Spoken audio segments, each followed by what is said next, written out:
আসমান বলে ও মাওলা তারা তো গুনাহ করতেই আছে তুমি আযাব দিচ্ছ না কেন? জমিন বলে মাওলা তারা বড় পাপী, তাদেরকে আযাব দিয়ে ধ্বংস করে দাও। সূর্য বলে মাওলা তুমি আযাব দিচ্ছ না কেন? চন্দ্র বলে মাওলা তুমি আযাব দিচ্ছ না কেন? সুবহানাল্লাহ জোরে বলেন না।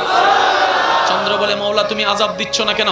মঙ্গল গ্রহ বলে মাওলা তুমি আযাব দিচ্ছ না কেন? জিব্রাইল বলে মাওলা ধ্বংস করে দাও না তাদেরকে। পাপ তো এমন পর্যায়ে চলে গিয়েছে, সন্তান পর্যন্ত মা বাবাকে হত্যা করতে দ্বিধাবোধ করছে না, বউ রেখে 3-4টা মেয়ের সাথে পরকিয়া করতে দ্বিধাবোধ করতেছে না, জেনার উপর জেনা করে যাচ্ছে, প্রেমের নামে জেনা করে যাচ্ছে মাওলা, সুদ করে যাচ্ছে, ঘুষ করে যাচ্ছে মাওলা। অন্যায় তো বেড়ে যাচ্ছে, পাপ তো বেড়ে যাচ্ছে, আদেশ অমান্য তো বেড়ে যাচ্ছে।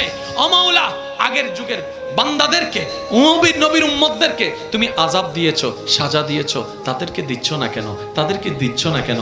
আসমানের প্রশ্ন, জমিনের প্রশ্ন, সূর্যের প্রশ্ন, চন্দ্রের প্রশ্ন, জিব্রাইলের প্রশ্ন, ইসরাফিলের প্রশ্ন, মিকাইলের প্রশ্ন, আজরাইলের প্রশ্ন, জমিনের প্রশ্ন, সাগরের প্রশ্ন, পানির প্রশ্ন, হাওয়ার প্রশ্ন, মেঘের প্রশ্ন। এবার রব্বে করিম বলে শুনো তোমাদের কথা সত্য, আগের যুগের যারা আছে তাদেরকে আমি আযাব দিয়ে ধ্বংস করে দিয়েছি অমান্যতার কারণে, বেয়াদবির কারণে, গুনাহের কারণে, পাপের কারণে। কিন্তু এই জগৎ থেকে, এই জাতিকে আমি রব ধ্বংস করব না, কারণ মুস্তাফা নবীকে আমি ওয়াদা দিয়েছি, কথা দিয়েছি। কোরআন ডাক দিয়ে বলে ওয়ামা কানাল্লাহু লিউআযিবাহুম ওয়া আনতা ফীহিম। ও রাসূল, যে জমিনে আপনি শুয়ে আছেন, যে জমিনে আপনি আছেন, আমি কেমনে আযাব দিতাম? তার মানে গুনাহ করার পরও আমি আযাব দিচ্ছি না, ধ্বংস করছি না, শুধু আপনি নবী মুস্তাফার কারণে। আল্লাহু আকবার।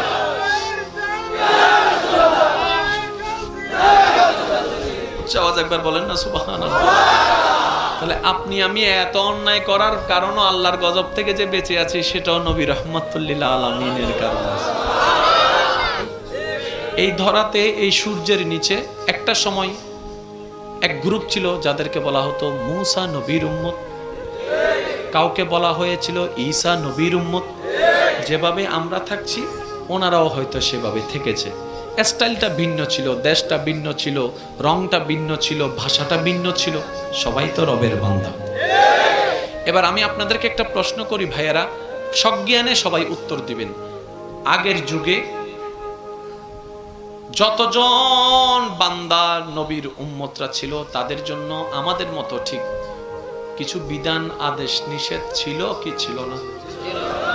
আওয়াজ আমি পাইনি। আদেশও ছিল, নিষেধও ছিল।